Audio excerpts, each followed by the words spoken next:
boa noite. Estamos no ar com mais um programa Direito e Debate. Hoje trazemos aqui o professor e advogado Luiz Gustavo Assad Rupp para falarmos um pouco da Constituição Federal, que neste mês de outubro completou 25 anos de sua existência. Um quarto de vida que está aqui no nosso meio e de tão importância e relevância na sociedade brasileira. O Luiz Gustavo vai falar um pouco do que ele entende que modificou, o que trouxe de benefício com a Constituição de 88, e iremos falar também do evento que a OAB irá realizar no dia 31 de outubro. Luiz Gustavo, muito obrigada por ter vindo ao programa, aceito o convite para falar um pouco da nossa lei maior.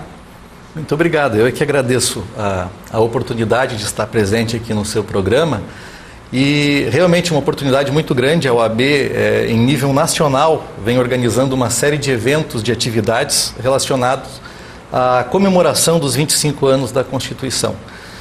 É uma data muito marcante, né, não só para os operadores do direito, mas para a sociedade de um modo geral, porque a Constituição representa muito na sociedade, na vida do país, né, como um todo.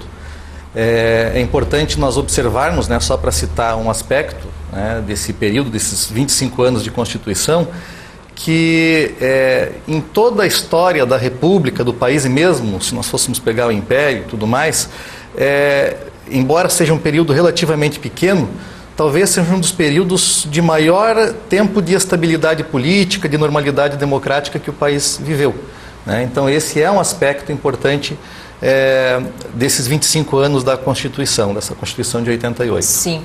E, Luiz Gustavo, dá para se entender que a partir da Constituição de 1988 é que efetivamente nós tivemos a democracia no Brasil? Eu acho que aí nós precisamos voltar um pouquinho na história, né? Nossa primeira Constituição, lá de 1824, né, que veio na esteira da proclamação da Independência, foi uma Constituição, em primeiro lugar, que ela não rompeu com o sistema vigente, né? Até porque foi instituída a partir dali uma monarquia, e durante todo aquele período, né, da monarquia, o país conviveu durante praticamente quase o tempo todo com talvez uma das principais feridas, né, da nossa história, que foi a escravidão. Depois veio a Constituição Republicana, a primeira Constituição Republicana. E essa Constituição Republicana de 1891, ela não foi uma Constituição, ou mesmo o processo de proclamação da República, não foi um processo que contou com uma ampla participação da população. Muito pelo contrário, foi o primeiro golpe de Estado que o país... Sim, foi imposto. Foi uma imposição, né, sem a participação da população. Depois, na década de 30, nós tivemos, né, ali logo após a primeira Constituição Republicana, nós tivemos um período na história também muito complicado, muito triste, né, aquela república das oligarquias, república dos coronéis, uma república privatista, né, como dizia o Raimundo Faoro, e só em 1930 houve, digamos assim, uma expectativa de uma espécie de revolução liberal no país, que foi a Revolução de 30, que culminou com a Constituição de 34, que foi uma Constituição até avançada para a época, mas uma Constituição muito efêmera, durou apenas 3 anos, né, e logo após foi seguida de um outro golpe de Estado, né, que fundou o Estado Novo. Quer dizer, tivemos mais um período ditatorial, né? A Constituição de 46, que veio logo após, foi uma Constituição democrática, talvez a mais democrática depois da Constituição de 88, mas também foi um período marcado por uma instabilidade política muito forte. Nesse período, só para ter uma ideia, o único presidente da República que cumpriu o mandato foi Juscelino Kubitschek, e cumpriu a duras penas, né, sempre sob ameaça de golpe e tudo mais. E essa Constituição praticamente acabou com o golpe de 64, né? Em 67 veio então a Constituição já no regime militar, né, que não tinha nada de democrática. Em 69, um golpe dentro do golpe, né, com mais uma grande vez, emenda. Apesar da democracia estar ali incerta na Constituição, ela nunca estava presente. Ela nunca esteve presente, né? E depois só, né, em 88 é que efetivamente nós tivemos um processo de redemocratização, que podemos dizer que não foi um processo ideal de redemocratização, né, porque se tem algo que marca muito a história do nosso país, é que nós nunca passamos por um processo firme de ruptura política, de ruptura institucional. Nós sempre tivemos um processo muito lento de continuidade das instituições políticas, né? E a própria Constituição de 88 veio nessa esteira, né? Vamos lembrar que a ditadura militar, né, o regime militar, ele caiu, mas de forma assim muito gradual, primeiro com uma anistia que não foi nem ampla, nem geral, nem restrita, né? Porque tratou aqueles que resistiram ao golpe militar da mesma forma que os torturadores, que aqueles que estavam, né, exercendo as funções do Estado e que praticaram crimes terríveis, né? Tratou da mesma forma. Depois, na década de 80, início da década de 80, nós tivemos um amplo movimento popular a favor das eleições diretas, né, para presidente. E foi um processo também, uma reivindicação frustrada, né? Por quê? Porque as elites, né, através de um processo ali de acordo entre as elites, não aprovaram a emenda, né, que determinava que as eleições já em 1984 fossem diretas para presidente da República, e veio então o Colégio Eleitoral, que elegeu Tancredo Neves, tendo como vice-presidente o José Sarney, né, que de presidente do partido político de sustentação da ditadura militar se tornou o primeiro presidente civil. E foi ele que convocou então a Assembleia Nacional Constituinte, né, que resultou na atual Constituição. Então nós tivemos esse processo que nunca foi, digamos assim, nunca passamos por um processo de mudança política efetiva ao longo do tempo. Entendo. E até falar em Sarney aqui é bem... parece até contraditório falar em Sarney e falar em democracia.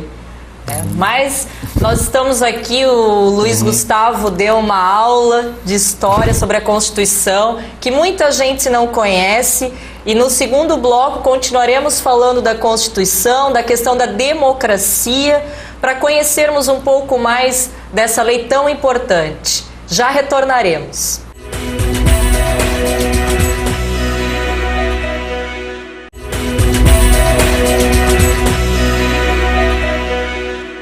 Voltamos para falar agora de democracia, Luiz Gustavo. Até terminamos o bloco falando de José Sarney. José Sarney e democracia. Até a gente que questione se realmente existe uma democracia no Brasil. Eu estava comentando alguma coisa a respeito de Raimundo Faoro, e tem né, que inclusive foi presidente da OAB na década de 70, e o Raimundo Faoro escreveu um livro há uns 50 anos, que é uma grande referência hoje da ciência política no Brasil, um livro chamado Os Donos do Poder. E nesse livro ele aborda muito bem essa questão da república privatista. República quer dizer res pública, coisa pública. E a nossa república, desde o início, foi uma república privatista, ou seja, aqueles que exercem as funções do Estado se apropriam dos negócios do Estado como se fossem seus negócios privados. E José Sarney, só para citar apenas uma dessas figuras importantes da nossa política, mas existem, poderíamos enumerar vários exemplos, são um exemplo claro desse sistema oligárquico, das oligarquias que sempre estiveram no poder. Então, lembrava agora também do Fábio Conder Comparato, que, prefaciando um livro do Raimundo Faoro, ele dizia que a nossa, caracterizando o Estado brasileiro como uma república privada, um liberalismo de fachada, uma democracia sem povo e um constitucionalismo ornamental. Ou seja, nós temos uma Constituição importante que trouxe avanços significativos, nós não podemos negar os avanços da Constituição, mas se nós formos tratar da efetividade da Constituição, aí é uma outra história.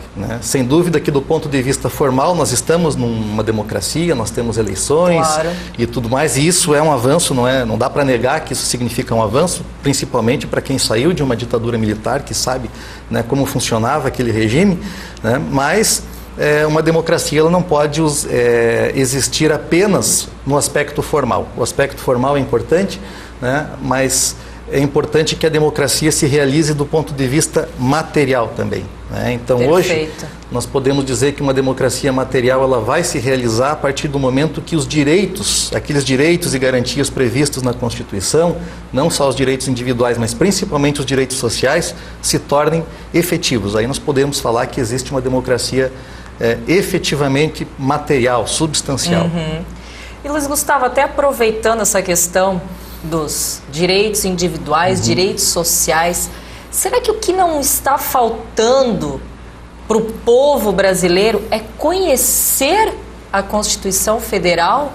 Realmente o que existe, todos os direitos que estão ali incertos, que até a gente costuma ver, o que não falta é lei surgindo, diariamente tem lei surgindo, né? O Congresso é uma festa.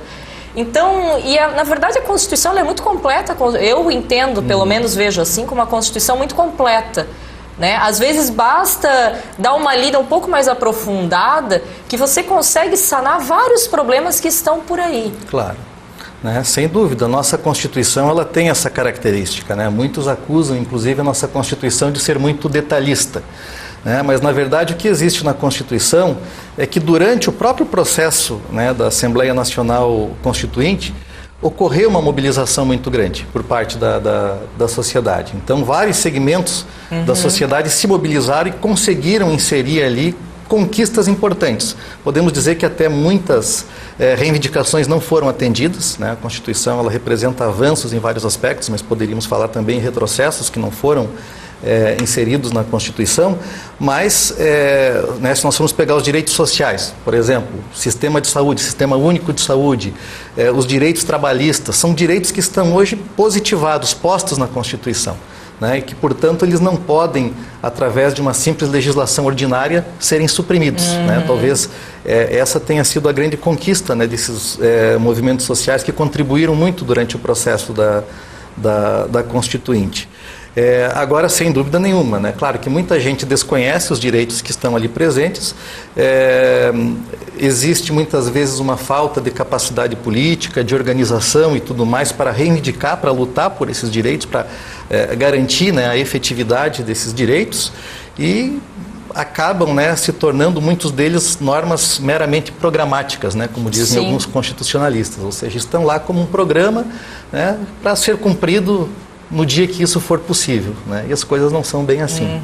Luiz Gustavo, terias como nomear aqui, pontuar o que teve de mais marcante nesses 25 anos com a nossa Constituição Federal? Bem, né, como nós estávamos falando, o Brasil saiu, né, depois antes da Assembleia Nacional Constituinte, da aprovação da promulgação da atual Constituição, o Brasil saiu de um regime militar e passou, digamos, para um regime democrático, para um Estado democrático de direito. Talvez, assim, um dos pontos mais marcantes da Constituição seja justamente aqueles direitos e garantias previstos no artigo 5º da Constituição, né, que tratam dos direitos individuais. Então, ali nós temos vários mecanismos de proteção, né, do indivíduo contra, né, o poder arbitrário do Estado. Né? Então, os direitos individuais, muitos desses direitos individuais realmente marcaram muito esses últimos 25 anos, até porque são normas ali autoaplicáveis. Né? Já do ponto de vista dos direitos sociais, existe aquele problema que são... embora sejam direitos garantidos na Constituição, tudo depende da chamada reserva do possível e tudo mais, não basta garantir o direito se não houverem condições materiais, né, para atender, né, como é o caso da saúde e tudo mais, o próprio salário mínimo, né, na Constituição, né, segundo o Diese, o salário mínimo constitucional hoje estaria acima de R$2.000, né, se nós formos levar em conta o que diz lá o artigo 7º da Constituição. Né? Então, esses são alguns fatos importantes que marcaram alguns fatos, né, que marcaram os 25 anos da Constituição. Correto. Vamos para o nosso último intervalo e retornaremos para falar sobre a palestra que vai ocorrer em virtude dos 25 anos da Constituição Federal.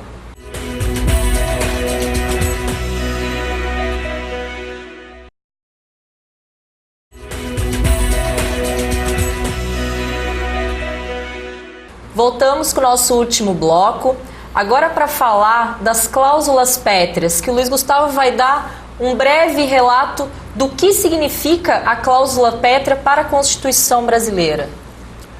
Bem, na nossa Constituição existem várias disposições, por exemplo, aquelas relacionadas aos direitos individuais, do artigo 5º. Lá nós temos 70 e poucos incisos que tratam, né, dos direitos e garantias individuais.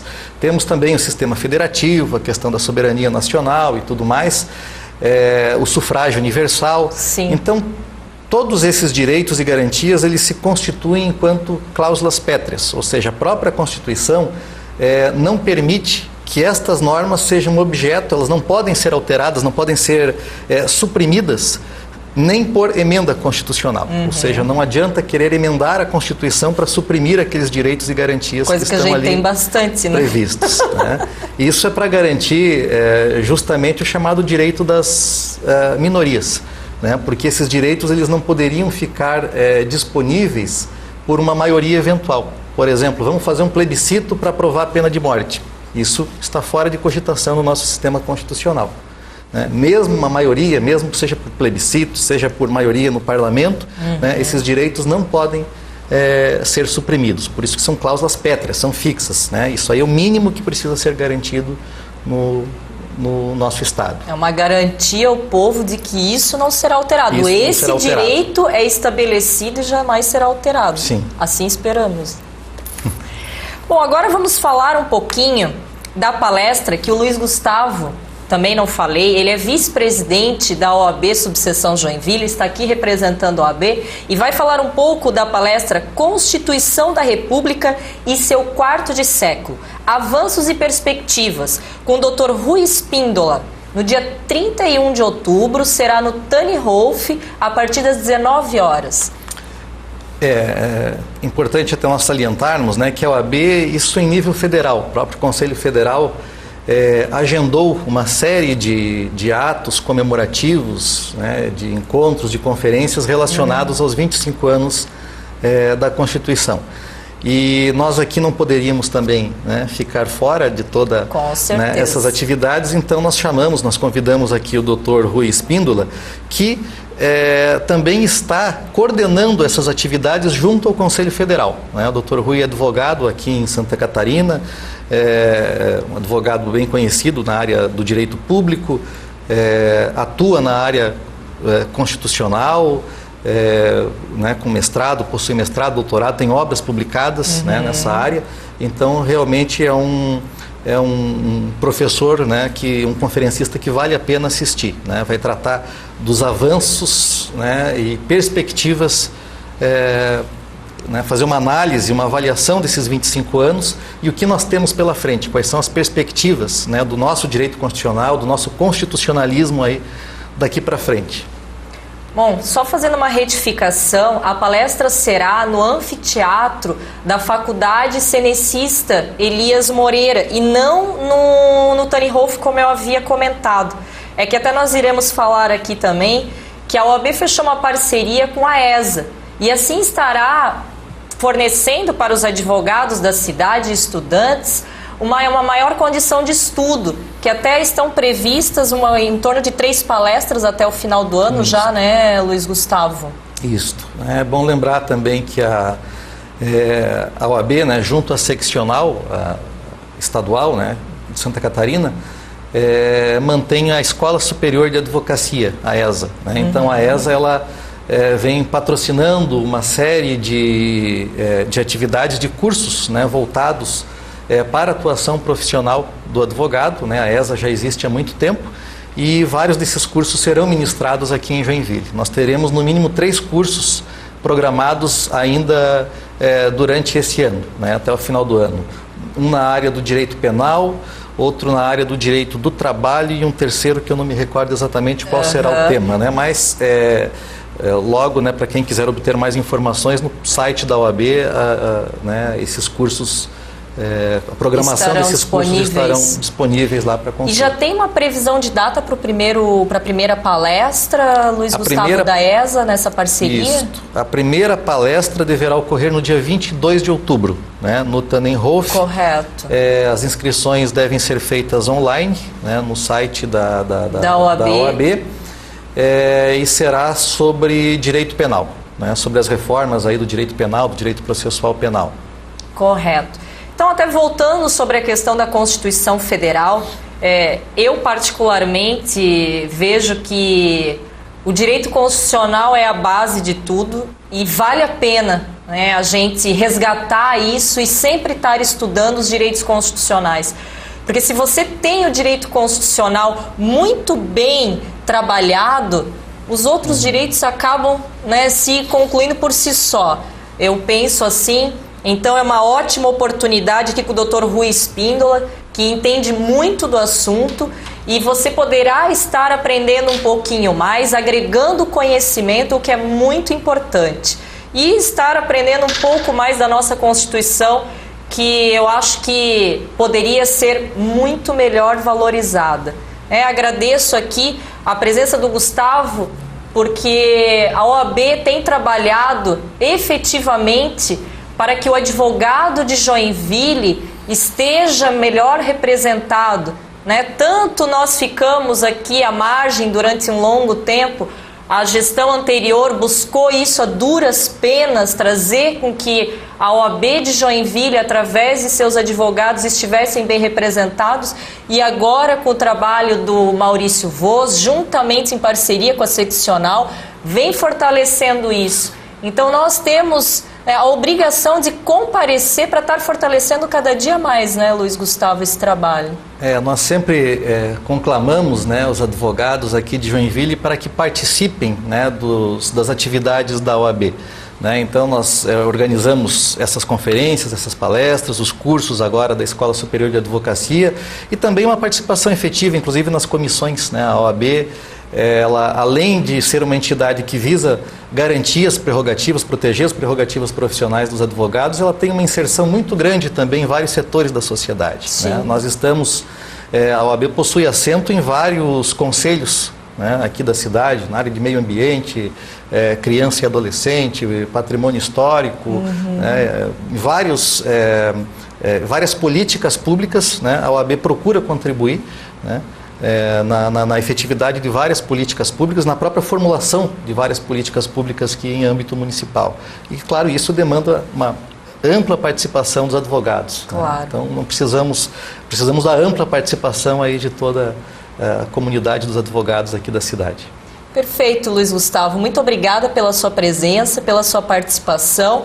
Contamos aqui com outras vindas para falar de outros eventos que a OAB estará participando e promovendo. Eu é que agradeço, é sempre uma honra participar do teu programa. E agora, se você quiser mais informações a respeito de todas essas palestras, www.oabjoinville.org.br. Muito obrigada pela sua participação. Amanhã nos vemos novamente aqui esclarecendo dúvidas sobre direito do consumidor. Obrigada e uma boa noite.